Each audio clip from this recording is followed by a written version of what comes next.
Thank you very much, everyone, for joining us. Good morning to those who are in the United States, or good afternoon or evening for those who are watching us from Europe. My name is Gonzalo Schwarz. I'm the president and CEO of the Archbridge Institute. Our mission is to lift barriers to human flourishing. We focus exclusively on social mobility and inequality, trying to guide a consensus or what are the main barriers to mobility, and in a way shift the conversation from a polarizing zero-sum narrative of equality of outcomes to a more positive sum narrative of equality of opportunity. We welcome you to the launch of the publication Climbing the Ladder or Falling Off It, Essays on Economic Mobility in Europe. This has been a great collaboration between 6 think tanks in Europe, who you see here. Most of them, we have had the great honor to collaborate with the Center for Political Studies in Denmark, the Institute of Economic and Social Studies in Slovakia, Institute of Economic Affairs in the United Kingdom, the Lithuanian Free Market Institute in Lithuania, and Timbro and Ratio in Sweden.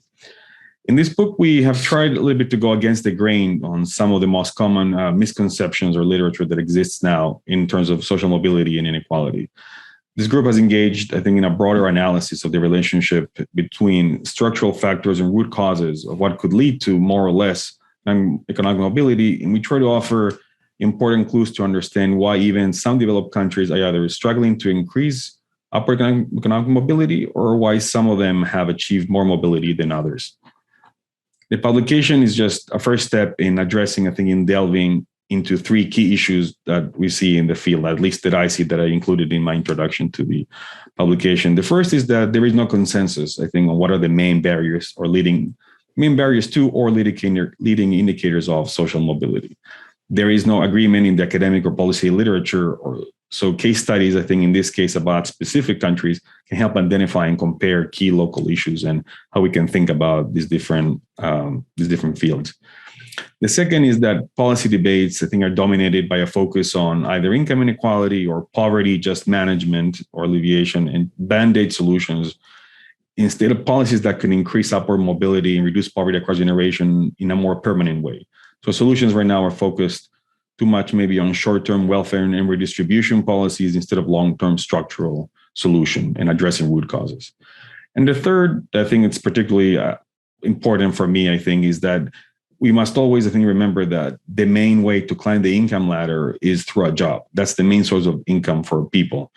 And for that, we need more entrepreneurship, more job creation, more growth. And I think that doesn't get enough attention as part of this literature. It's all about, I think, as I said before, more like how do we tweak welfare plans here and there, but not how we address sort of the big, some of these big issues and questions and generate more jobs that can provide more opportunities for people, for them to climb up the income ladder. So what we'll do is I'll introduce all the authors at once. We'll have a few minutes. They'll have a few minutes to summarize the main findings and themes of their chapters. And then we will have a Q&A period at the end. So if you have any questions, you can already start including them in the chat or in the Q&A box there on the bottom. But we'll wait for the Q&A period at the end. So in first place, we'll have Caspian Rehbinder from Timbro. Caspian holds a master's in political science from Stockholm University in Sweden and is the head of the labor market policy at the think tank Timbro in Sweden. His work in Center on Labor Migration and Institutions. Caspian will be held by Erik Liss, who co-authored the chapter with him on Sweden, and is a PhD candidate in economics at Erik, I'm going to mess this up, I imagine, Linköping University in Sweden, and that's affiliated with the Ratio Institute. His work is centered on social mobility and income inequality. Second, we'll have Martin Agerup, who is the president of the Center for Political Studies in Denmark, an independent think tank based in Copenhagen. He has degrees in economics and economic history from the University of Bristol and in European economics from the University of Exeter. He's written 4 books on a wide array of issues. Third, we have Radavan Durana, who is an economic policy analyst and co-founder of the Institute of Economic and Social Studies in Slovakia. He focuses on topics of taxes, pensions, public sector financing. He has more than 15 years experience in analyzing, drafting, and communicating fiscal policies. He's the co-author of 4 books, comments on current issues in the media, TV, newspaper on a daily basis, and has been a member of the advisory council of the Minister of Finance and a member of other governmental working groups. And last but certainly not least, we'll have the great Elena Leontjeva, who co-founded the Lithuanian Free Market Institute in 1990 and acted as its president from 1993 until 2001, and is back in the president chair now, and also he's the chairwoman of the board at LFMI. She has directed research and policy advocacy at the Institute, whilst playing a key role in the country's transition from communism. Ms. Leontjeva was named by magazine Vedas among the 10 personalities who have changed Lithuania for the better.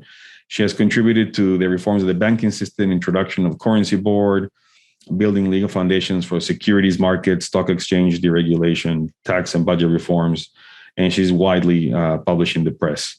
A final chapter that we have, but we don't have with us today, is by Syed Kamal was formerly with the Institute of Economic Affairs with the United Kingdom, and he delves into the key role that direct service organizations and nonprofits on the ground play in social mobility. Unfortunately, Syed cannot be with us today as he's serving as undersecretary in the British government, so he cannot attend the event. But his chapter, I'll encourage you to also read it afterwards I'll share the link to the publication here in the chat. But Syed won't be joining us today, but I hope you enjoy the event with all the other speakers. And as I mentioned, we'll leave the Q&A for the end. And without further ado, let's start with you, Caspian and Ellis. Take it away. Thank you. Thank you, Gonzalo, for this introduction, and thank you for having us in this project. It's been a huge amount of fun to do this. So without further ado, economic mobility, it has increasingly become a topic of interest both in the public debate and in academic research. So just to start, economic mobility can, of course, mean both absolute and relative mobility. That is both income growth from generation to generation, but also income ranking from generation to generation.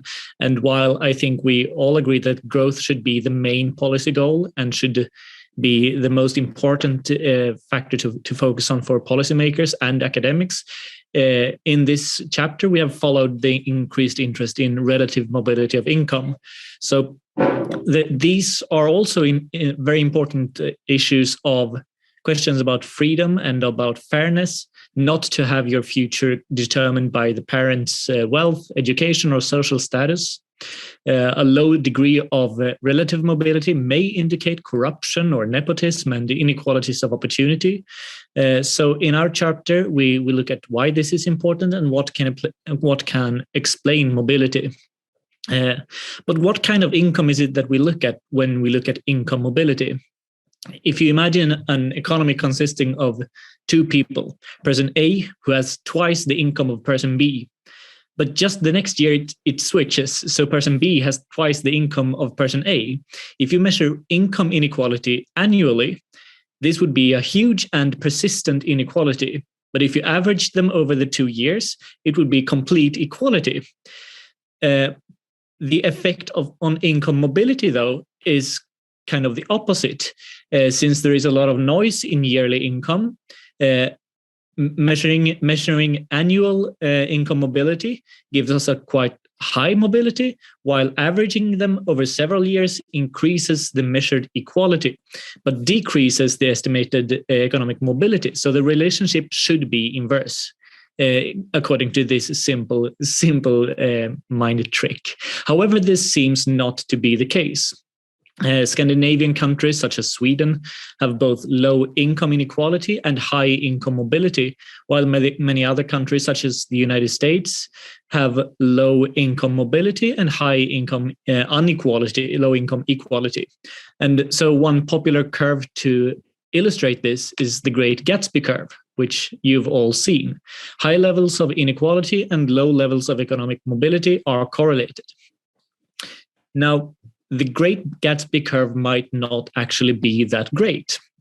Recent research, which we dive into, shows that it does not hold very strongly when you use more robust measures for income mobility. If you measure rank persistence, the relationship collapses, and if you adjust for taxes and transfers, the correlation is no longer significant for OECD countries. So you could question how strong the Gatsby curve is. Also, large differences between countries makes large and heterogeneous countries look less mobile than smaller and more homogeneous. If So if two regions have different average incomes and people generally tend to stay where they are born inside one country, this will be captured as economic immobility, even if the mobility within each region might be very large. So this makes countries such as the United States, a federation with high diversity within the country, look much less mobile than, for example, Sweden or Denmark, which are relatively small and relatively homogeneous. So economic mobility is difficult to measure. Income is difficult to measure, which has led the merit of the Great Gatsby curve to being questioned. So one should also be cautious about these volatile parts of the dimensions we are looking at, differences from year to year or averaged over a longer period of time, and also differences concerning the spatial dimension of income inequality. But with all these facts and methodological caveats in mind, we still ask ourselves, looking just beyond the correlations, the Gatsby curve is it's just a scatter plot. It's just a simple correlation curve. What are the causal relationships between mobility, equality, and institutions? Which mechanisms can actually explain the Gatsby curve and those relations? And to do that, I welcome my colleague Erik Liss. Thank you, Caspian. Yes, so what we do next in this book chapter is then we assume that we say that, okay, there are these problems with this Great Gatsby curve. It may not hold up empirically, but we sort of say that, okay, assume that it does hold up, and what are the political implication of it? Because even it's sort of sometimes assumed in the political debate that, okay, so this relationship suggests then if you have high income inequality, it also means that you have unequal opportunities. And that's one, of course, important mechanism at play in this relationship. But there's another not so often talked about mechanism at play also that we like to emphasize a little bit, that we call the compressed ladder effect. And that one means that if we think of the income distribution as a ladder, and each rung is an individual in that income order, then if we compressing the ladder mean that if we just compress the ladder very, very much, so that there is basically no income inequality at all between individuals, then it gets easier to move up and down the income ladder. So you get a mechanical effect by just compressing the ladder. And we show that there is some support for this mechanism when comparing different countries. But this has very different political implications, of course, compared to this equalizing opportunity mechanism that I mentioned earlier, because this means that a policymaker more or less overnight could increase mobility by just drastically increasing taxes and therefore compressing the ladder very much. And then we used Sweden as a case study to show, especially in the 70s and 80s, Sweden had very, very high taxes on income, on businesses, and on investments. And we showed that this actually, while we have had and still have high mobility and back then compressed the ladder very much, which probably successfully increased mobility, it actually hampered mobility in the way that it reduced incentives for entrepreneurship, for investment in education, in growth. And we show that these are very important, not only for what Caspian said, absolute mobility, but also for relative mobility. So that's sort of like the second part of the chapter. And then last, we say that, okay, again, saying that assuming there is this relationship between higher income inequality and lower economic mobility, is it really one causing the other? It may very well be other variables that explain both outcomes, explaining why Sweden, for example, has low income inequality and high mobility. And then we test some of these other factors, omitted variables, to use econometric terms. And what we see is that many of the economic freedom variables, which is essentially a well-functioning market economy, economy, well-defined and enforced property rights, low corruption, government integrity, and so on. That kind of like classic economic freedom variables correlate also with economic mobility. So while the political debate has been very much focused on this inequality mobility relationship, Great Gatsby curve, we suggest that there may also very well be an economic freedom curve that is just as important. So that is the brief summary of our chapter. Thank you very much, Caspian and Erik. That was great. Martin, we'll follow with you. Okay, I'll just share my screen with you. Mm-hmm. Okay, so this is from the book. I just copied some, that's what the book says: inclusive growth and income mobility from a dynamic perspective. And it's written by, I'm Martin, and Carl Christian Heiberg is one of my colleagues who actually did all the work. He just wanted me to present. The idea that we're looking into is sometimes when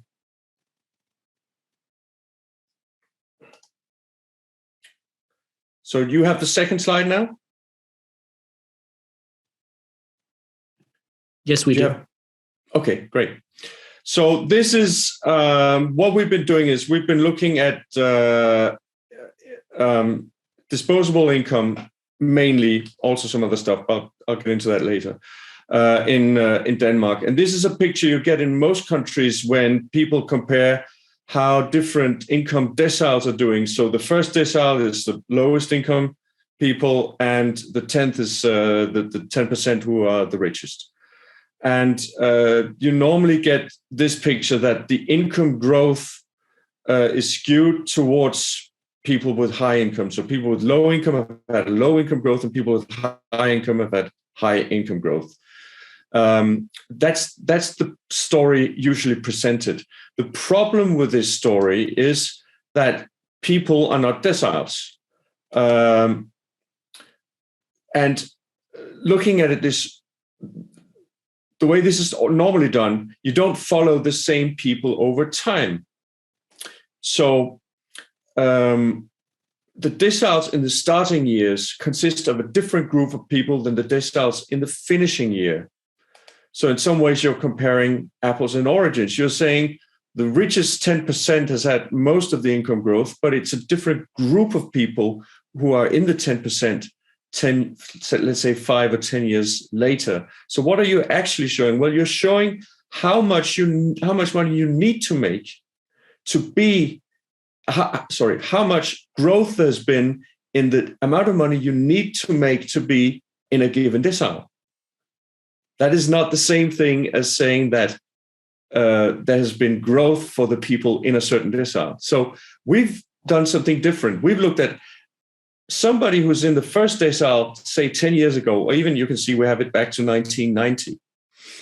How much income growth have those people had if you follow them over time? And there you get a completely different picture. You get, in fact, the opposite picture. The people with the lowest income in the commencement year, in the starting year, have the highest income growth. And if you're in the second decile, you have the next highest, and so on, very consistently across the deciles. So the first thing I want to tell you is that we've excluded students from this, because obviously if you include students, there would be some objection to say, well, isn't it just students driving it? So students with low income then finish their studies, get a real job, so to speak, and then they start making a lot more money. But they're excluded, so they're not driving this. Okay, so what's going on here is that we have a relatively high dynamic, and I love the example you gave earlier. Was it Caspian, of somebody earning half the income and the other twice the income in the first year, and then in the second year you have the opposite. And if you're just looking at each individual year, you get a picture of persistent inequality. This is the real world is a lot more complex. There's a lot more people in it. And there are some people who stay in the low income group and some who stay in the high. But the general picture is that we have very, very high income mobility. And this graph illustrates that. If you look at, if you accumulate the number of people who in at least 1 year are among the 10% with the highest disposable income, you within the number of years that we have available, going back to the starting year that we have registered data for, we get a situation where somewhere between 40 and 50% of everybody at some point is among the 10% with the highest disposable income. So that shows quite a remarkable mobility. So that's basically what's going on here. People move between the income deciles, and it's not surprising, and but it's a great thing that this happens. You don't want people with low income to stay in the low income bracket. You want them to move, and a lot of people actually do that. So how robust are these results? And I'll spend the remainder of my time discussing that, because you always get all kinds of objections to this. So have I just cherry picked some years? No, I don't. I haven't. If you take 5-year continuous periods, you get a very consistent result that the low income deciles have the highest income growth, and the high income deciles have the lowest income growth over time. So there's some funny stuff going on around the some years after the financial crisis, but the main story is that the trend is robust. Also, some people say, well, isn't it just the case that it's in percentages? But if you look at it in money terms, it's still the people with high income who have the highest income growth. No, that's not the case. This is a graph looking at the real growth in disposable income in dollars. Well, Danish krone, as it were, but exchanged into dollars, and you get the same picture. The people with the lowest income have the highest income growth, and the people at the top actually have a decrease in income. Now, some people say, well, isn't that just mean reversion? Well, it is mean reversion. What do you mean by just? It's a very significant thing, and we need to be aware of this. That people with low income revert to the top, and people at the top revert to the bottom. What's going on here? It is not just mean reversion. It's a very significant thing going on, and we need to be aware of it. So, what's going on here? It's competition, presumably, a lot of it. It's opportunity, that people with low income have opportunity to increase their skills and get higher paid jobs. So it is not just mean reversion. It is something very, very significant that illustrates that we have a dynamic economy. So this is total average increase in the real hourly wage. So now what we're looking at here is not disposable income, which includes transfers. So now we've excluded the whole of the welfare state from this. This is a pure market-driven result. And as you see, we get the same general picture. Obviously, the sizes are different. Some are in percentages, some are in krona, etc. But it's the same pattern. The low income earners in the starting years, and you can see at the bottom how much they're making, get the highest percentage increase in their real hourly wage over time. So this is largely a market-driven phenomenon. Then there's an objection which says, well, aren't you just looking at what is going on from a sort of life cycle perspective? Young people earn less, and as time goes by, they become older and they earn more. Well, that is part of it. That is part of the process, but it's not all of it. This is just looking at the people born in 1967. So they're all the same age. So we don't have this thing going on that is you're just getting older and maybe you leave the labor market. So people with high income leaving the labor market, that's obviously part of the process. But still, when you take that out, you still get the same pattern. It's the people with the lowest income in the starting year that have the highest income growth, and it's the people with the highest income in the starting year that have the lowest income growth on average. So there's a lot of stuff going on with individuals, but these are averages. So to conclude, economic growth is much more inclusive over time than what statistic analysis suggests, if you look at it from a dynamic rather than a static perspective. And to me, that implies that policies that favor economic growth benefit the poor more in the long run than increased redistribution, which, by the way, also harms growth. So just one illustration of that, we did an estimate for Denmark where we look at the 40% with the lowest income, how much of their income growth over the last 100 years, so that's a long period of time, but over the last 100 years, how much of that can be attributed to economic growth and how much can be attributed to redistribution. And bear in mind that this was the period where we got the welfare state. We went from a tax burden of, say, 5 or 10% to a tax burden of 50%. I think we can all agree that we can't do that one more time over the next 100 years. This was the century where we built the redistributive welfare state. And despite that fact, it is still 90% of the income growth of the 40% poorest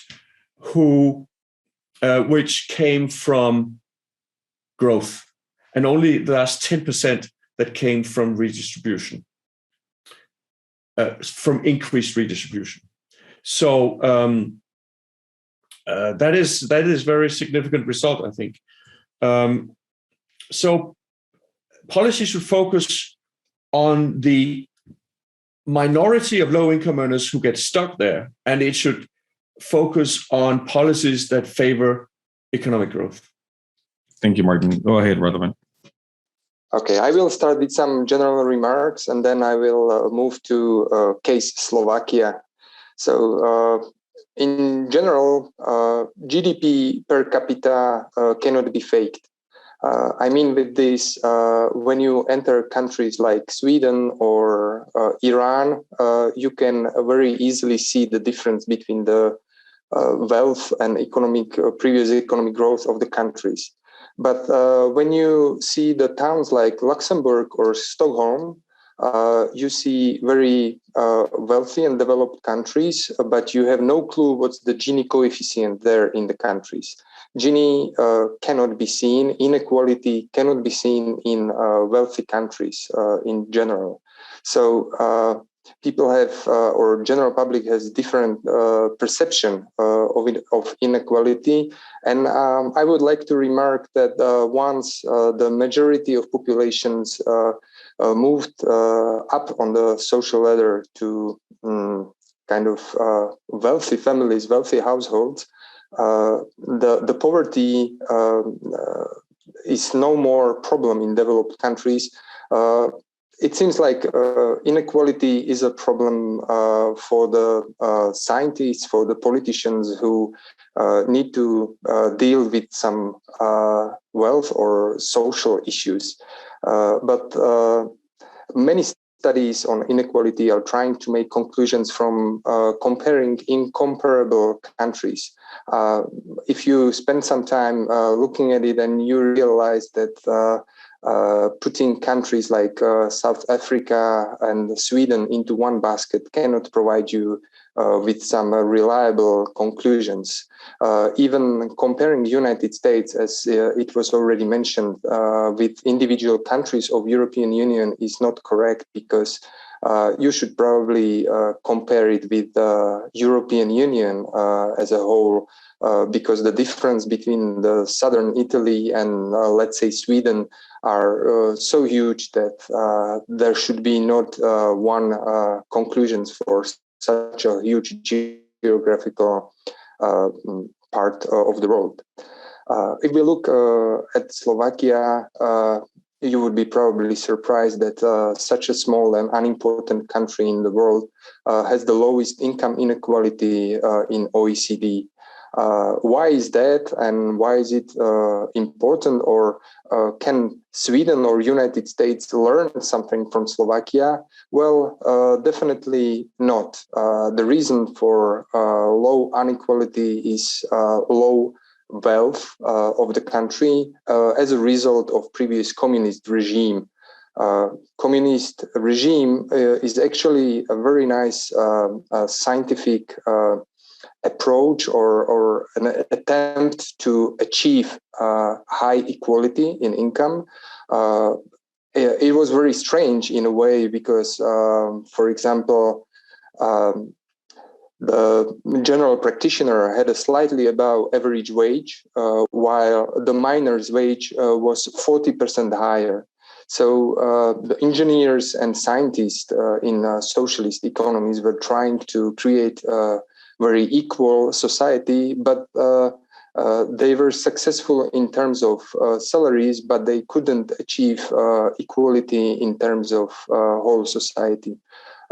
Those people who were smart enough and were able to operate in the regime, they become wealthier, and maybe they become not wealthier or they didn't receive higher income, but they had better access to services. So this attempt for equality showed that it is not possible, or any society will still present some amount of inequality. Just some people have better networks, better education, better abilities, and it is not possible to achieve a completely equal society. After the communist regime failed, actually a new country was born, like all other Eastern European countries, where a new social ladder had to be established. This was quite a difficult process, but as a matter of fact, the approach taken included privatization of livings of especially a huge amount of apartments in blocks of apartments. So almost every household in Slovakia owns its apartment. More than 95% of apartments are privately owned, which resulted to the fact that Slovak households have a place to live, but what they don't have is financial wealth. For example, Slovakia financial assets per capita in Slovakia reached only 6,000 euro in 2018. So, despite the fact that income that it's 90% result of the labor salary is very equal. Slovaks are very equal in their wealth as well. But as a matter of fact, Slovaks are still poor, but they're poor equally. Inequality is a thing that will always persist. And in all these measurements, I would like to mention that Martin already mentioned the mobility and the changes in the income deciles, and this will always happen. And this comparison between different decades are kind of misleading because the structure of households changes. There is a strong effect of assortative mating that can be shown on numbers in Slovakia as well. The labor market is changing with the technological development. I like the example of Ed Lemmer's forklift versus microphone. So, who is describing the transition or transformation that the forklift gives anyone with any capabilities a chance to earn same money, while your talent and your talent, for example, musical talent, thanks to networking, internet, availability of your production all around the world, can make you a billionaire. So there are kind of natural reasons for some some inequality in income and wealth. The other thing is the effect of superstar firms. It's just the example of companies like Facebook or Google who were just able from scratch to create huge companies without any specific advantages or support of the government. And the last thing I wanted to mention is the effect of capital income. It's natural that people who are totally reliant on their income from salaries or wages cannot efficiently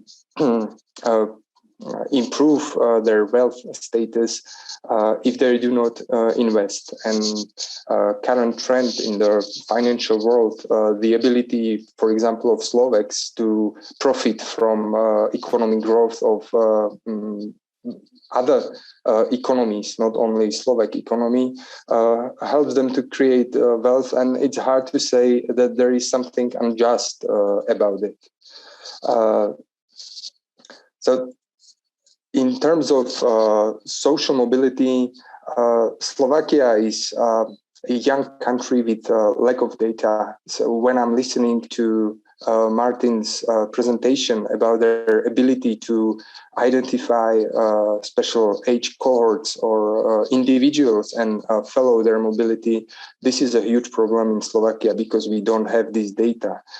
Nevertheless, at least for the last 20 or 30 years, if we compare the fathers who were active in early 90s and their sons who are active in last decade, we will measure a very nice chance for sons of fathers to increase their income compared to their parents.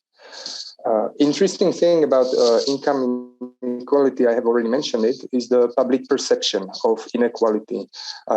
European Statistical Office runs a barometer of opinions of all countries, opinions of citizens of countries of European Union. And in the last barometer asking about the perception of inequality in countries, Slovaks are among the most skeptic. They believe that Slovakia is a very unequal country. They don't really care about the data, actual data. It's just the perception of large cars and some beautiful houses. And then the public in general thinks that there is a huge problem. I call this envy effect, which is very strong in Slovakia. And probably Slovaks would be very surprised if they knew that there is only one US dollar billionaire in Slovakia, which makes Slovakia not only most income equal country, but also we have the lowest wealth inequality among OECD countries. At least Slovak politicians are not really drawing or trying to get points from pointing on inequality. Inequality of income is not currently a huge issue in the political sphere, although this is my conclusion from writing this essay a half year ago. But just last week, Slovak Minister of Finance just proposed wealth tax, which never been in Slovakia. So this may change, this hunt for rich's money, but the issue is, as it was already mentioned, that very expensive watches on hand of the millionaire should not be the focus of politicians. We should, exactly as was already mentioned, focus on economic growth. And the problem with all measures decreasing inequality is the fact that they are not free, that they limit economic growth. And comparing Martin's number, 90% of effect of economic growth to 10% of social transfers, this is really crucial. In all countries of CEE region, the problem is employing of people with low skills and low experience or insufficient experience. Therefore, the first step the governments should take into account is removing obstacles to job creation, increase the currently low labor market flexibility. We have made a comparison of labor market flexibility together with LFMI, and Slovakia has one of the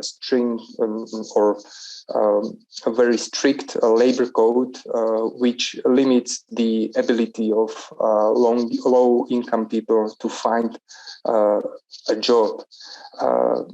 The other thing that politicians made or hurt Slovak economy is that currently we have the second largest share of minimum wage on average wage. It means that creating a job for a low-income person is very expensive in Slovakia, and this creates a duality within the labor market, creating a great environment for shadow economy, which is not a good thing, because shadow economy does not have a good prospect for long-term wealth creation for low-income people. So except of the changes on the labor market, we need simplifying the process of company establishment. We need to eliminate membership in chambers and licensing.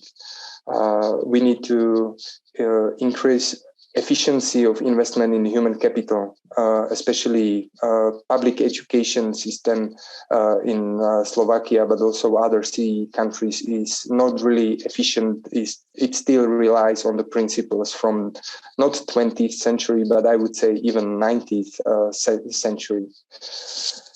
The other problem of Slovakia and countries in Central and Eastern Europe is the problem of redistributive policies. From communist times, we are still relying on widespread non-means tested benefits, which are broadly defined for middle class. Instead of that, we should focus rather on supporting poor and allowing lower taxation and focus on redistribution that would address true problems, not just take money from one pocket of middle-class family and bring it back to other pocket of the same person, but discount it for the administrative costs. Another good thing that the governments can do to improve social mobility and creating wealth is, of course, simplifying the process of building permits and make it easy to construct their own housing. Slovakia has about 8% of Slovakia is Roma population, which still lives in terrible conditions, and the only way for them to move on the ladder is to move to proper housing. As many people who have experience with working with the Roma population say the access to heating and warm water just changes your future life in economic terms. So for Slovakia, this is a really crucial problem.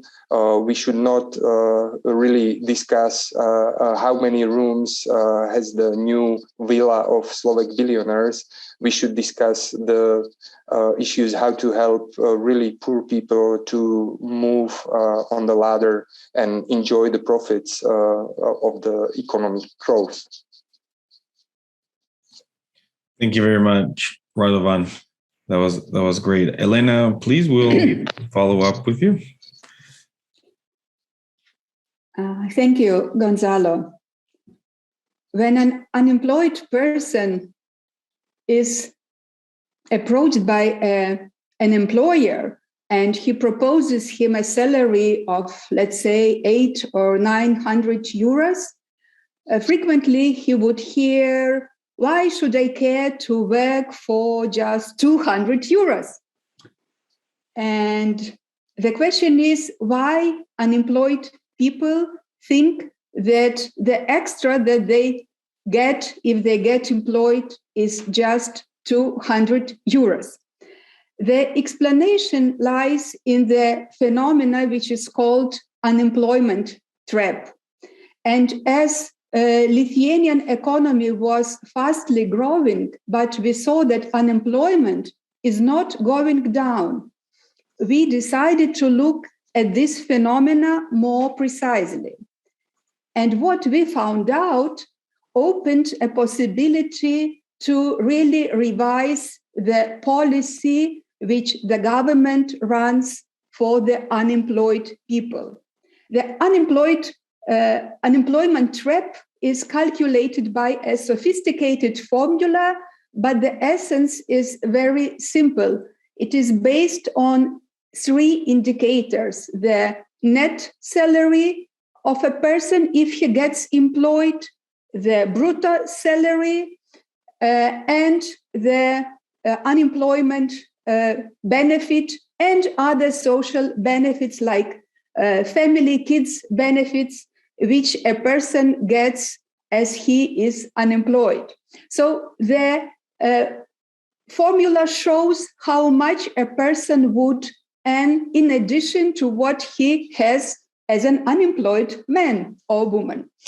And we found out that in Lithuania, the dynamics of unemployment trap was really very bad, and our numbers were much worse than in the European Union.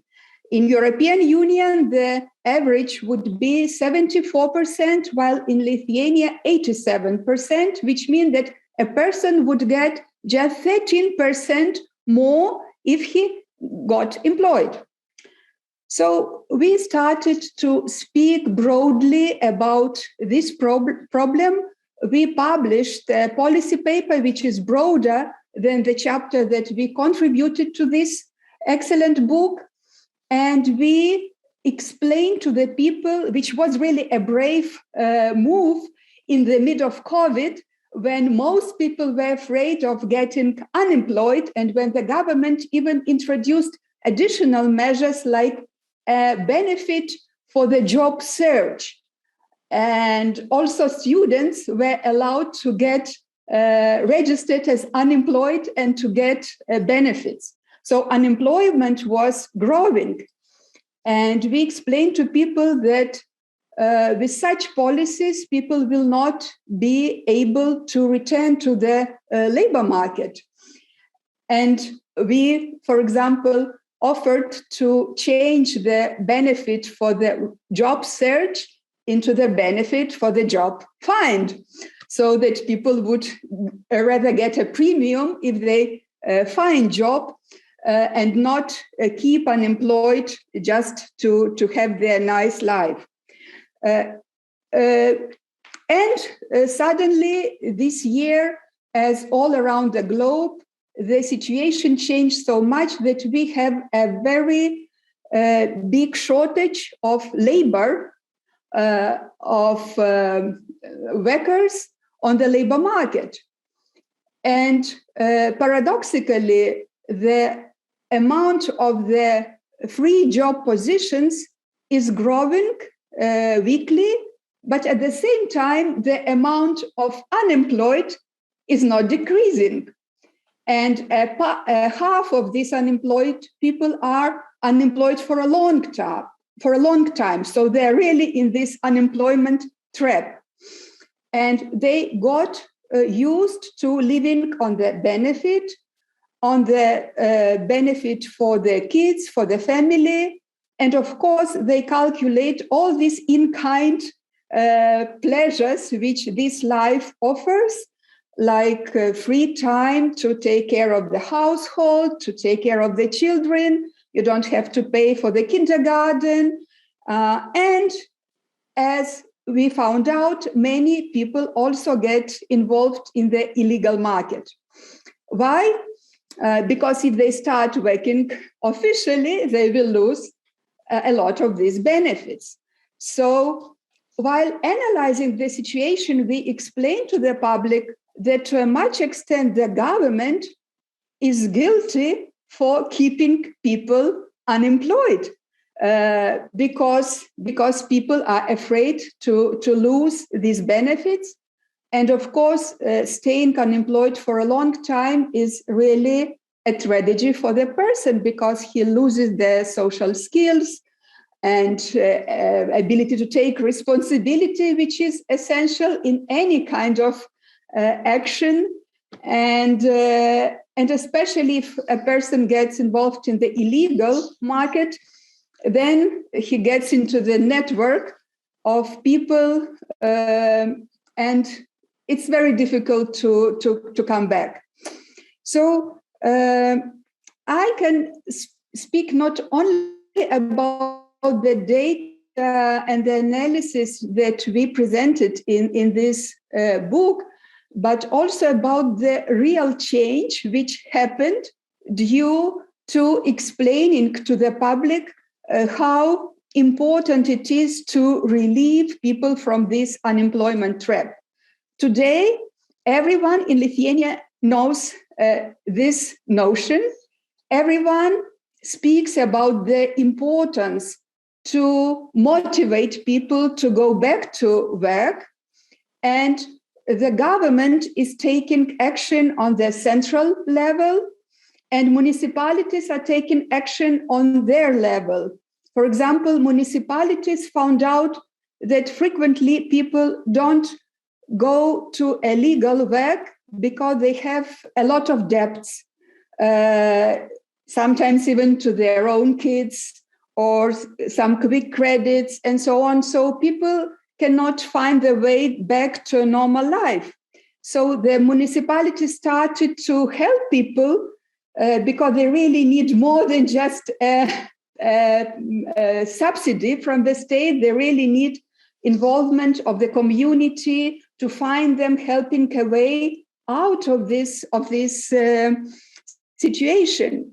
And the central authority also started to take action, for example, to separate people who are really looking for the job from those who just use this nice form of registration just to have their social insurance contributions paid by the state, and of course to get all the other benefits. And so it is really a big revival in the spirit, I would say, of people in understanding that we really need to help those people get back to a life where a person can fulfill himself. Because if he is out of any teamwork or out of any action, of course, it is very difficult to fulfill as a person. So now we are really in a moment when we see this change, and the situation on the labor market with a huge demand for new labor helps a lot to motivate the government and to make the change in the policy. And we look further on, and we use also the situation when the society understood what pity it is to keep people by social subsidies, to keep them out of normal social life. We go to explain such things as universal basic income and other challenges which are still ahead of us, to explain how social policies should be careful about the reality of human nature and how important it is to keep a human being open to action and to fulfillment. Thank you. Thank you very much, Elena. That was great, and thank you everyone for your participation. We'll move to the Q&A part. If anyone has any questions, you can include them in the Q&A box or in the chat. I don't know if anyone, or raise your hand, I suppose, in the participant list, but I don't see any hands raised. I'll jump in with a question until someone else asks if there's any other questions. If you will need to summarize your essays in one sentence, your contributions, what would that sentence be? Like what's the main one line or two lines that you want people to get out to take out of your contributions to the publication? And we can go maybe from back to front. So maybe we start with you, Elena, and then go back in the opposite order, how we did it.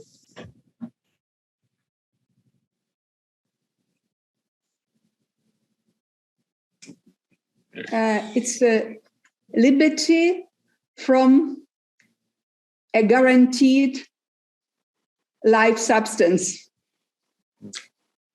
Oh, great.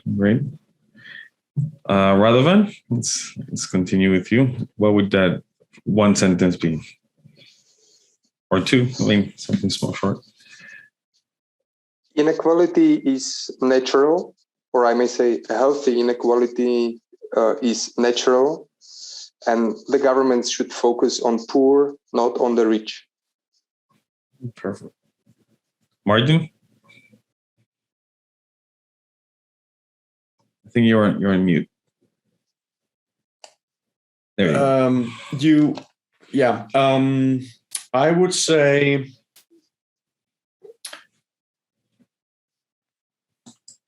people live their lives and in order to understand how people are doing, you need to follow individuals over time.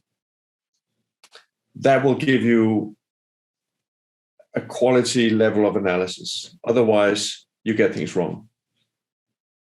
Perfect. Caspian or Erik, or both? Well, I think the main takeaway should be that equality achieved in the wrong way can cause less economic mobility. So entrepreneurship and economic institutions are the key thing to be looking for to increase both mobility and growth. Yeah, I think the title pretty much sums up that sentence for me, that increasing mobility with incentives and institutions. That I think that pretty much summarized our chapter. And that works both when comparing some countries over time, but also our cross-country comparisons as well. Great. Thank you, everyone. We have a couple of questions that came in. I'll just go one by one. If anyone wants to take a stab at this first one, what is one thing from your findings that is the most applicable to another region, like say South or Central America, or Latin America more generally? Maybe I think our chapter has applications for that. That we discuss Sweden a lot, but also again we have this cross-country comparison and a lot. Very much when it comes to institutions, it seems to be that Latin America. I've never been to Latin America, but at least what the data sets in terms of economic freedom, for example, it seems to be scoring quite low. At least some countries in South America on well-defined and enforced property rights, for example, and other indicators for economic freedom, and that has been put forward before in research when studying why growth has been relatively low in South America. But what we argue in our chapter is that economic mobility is just as applicable for economic mobility as well. I think that's about it. Yeah. Thank you, Erik. Anyone else? Yeah, Radavan? As I said at the beginning, it's very difficult to transfer recommendations and conclusions from other countries or experience of other countries. But Slovakia and other Central and Eastern European countries were quite underdeveloped after the fall of communism regime. And it helped us to trade and be part of the economic, bigger economic region like European Union. Open borders helped a lot, but I think that the worst thing that Latin Americans can make is to look at Scandinavia or even many developed European countries, because after the Second World War, they had 50 years of nice and peaceful economic development with a limited international trade. Globalization is the matter of last 30 years. And for any developing countries, it's very difficult to compete with countries like this, because actually Sweden can compete with Latin American suppliers. So for Slovakia, it took 30 years to move from about 50% of European average to about 80% of European average in terms of salary. It took 30 years, and it will take many decades for Latin America to, or it may not really happen that they will achieve the wealth of the wealthy countries. So crucial thing is the quality of institutions. I would recommend these countries to have kind of international audit of their institutions, permanent discussion about the quality of institutions, because I had the chance to spend 3 months in Latin America, and as a tourist, I could have seen the negative effect of rent seeking, probably provided by the weak governmental institutions. Mm-hmm. Thank you, Radavan. Elena, you were raising your hand, I think, and then Martin. Yes, the lesson is that it is important to help a person who lost job, but the responsibility of the helper is a huge one. And it's important to help for a short time, but then to make a person able and capable to come back on the market. So to help a jobless person means to give him more than just money. So you need community's involvement, you need the social network to help him go out. And as a rule, the central government is only able to provide monetary means.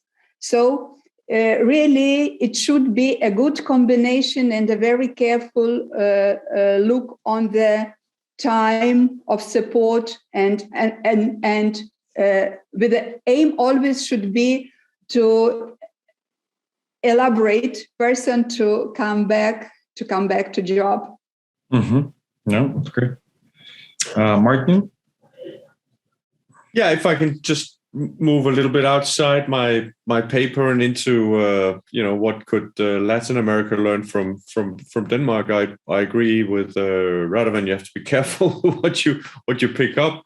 You should certainly learn the right lessons. Some of the stuff that a lot of people don't know about Denmark and other Scandinavian countries is that we're actually very free markets. So we have a free market approach, different free market approaches. One of the things that characterizes Denmark is that we have a more flexible labor market and a more free market approach to aspects of the labor market than even some of the other Scandinavian countries. So it's very easy to hire and fire people in the labor market, and the firing side of it is important. So employers feel very comfortable hiring people if they believe that there's a chance that they will need them in the future. Because if it turns out that they can't, or if it turns out that it's a mismatch, they can easily fire them again. And as it turns out, most people feel secure in their job, even though they can easily be fired, because they know that they can easily find another job. And we have very, very low unemployment in Denmark because of that. If you look at the amount of time that people stay in a job in Denmark, young people tend to stay shortly in their first jobs. They move on, and then at some point they find the right place for them. And then, so on average, there's obviously differences, but on average, people change jobs a lot when they're young, and then they stop changing jobs when they found the right job, and they stay in the job for a long time. That's incredible for the individual to find the right job for yourself. It also means, from an economic perspective, that the human capital is transferred towards its best users, so to speak. So you can, the labor force can be more productive. Higher productivity means higher wages. So that's also part of a dynamic economy that I was speaking about, having a free market approach to labor markets. No, thank you very much, Martin. We have a second question that I don't know if it's maybe specifically for Elena, but others obviously can answer. Speaking about employment, what you were discussing, how would you incentivize, or maybe how about you're doing it in Lithuania, incentivize younger populations to work at that lower decile, like the base salaries, if maybe they would rather take the benefits of being unemployed while doing work in the shadow economy? How would you incentivize them to go more, I suppose, into the formal economy? But anyone can answer. But. Yeah. So the main principle should be not to pay for a person who is unemployed while there is a lot of jobs around. And now we have a lot of jobs. And so even the government decided that if a person refuses twice to take a job, then he will be put on a different kind of list and he will have much less benefits. We are not sure yet how this model will look like in reality, but the idea is this. And also, if a person, usually there was a rule, if a person is caught twice to work on illegal market, then he will lose the benefits. And they said they never caught anyone twice. So now they say, we will start from the first time. So they're changing the rules so that people would really be aware that if they take the risk, they can lose the subsidy, and eventually, good for them, they will go back to work. Yeah. Does anyone else have a comment on that question, or no? That's okay. I think we don't have any other questions. I think it's a good place to wrap the conversation. But I shared before in the chat the link for Amazon. This is an ebook. You can buy it on that webpage. It's up in almost any platform that sells ebooks, so you can search for it anywhere. And I just wanted to take one last opportunity to thank all of the authors for the publication. Thank you, everyone, for coming, and we hope to see you soon in another event. Thank you, Gonzalo, for putting this together.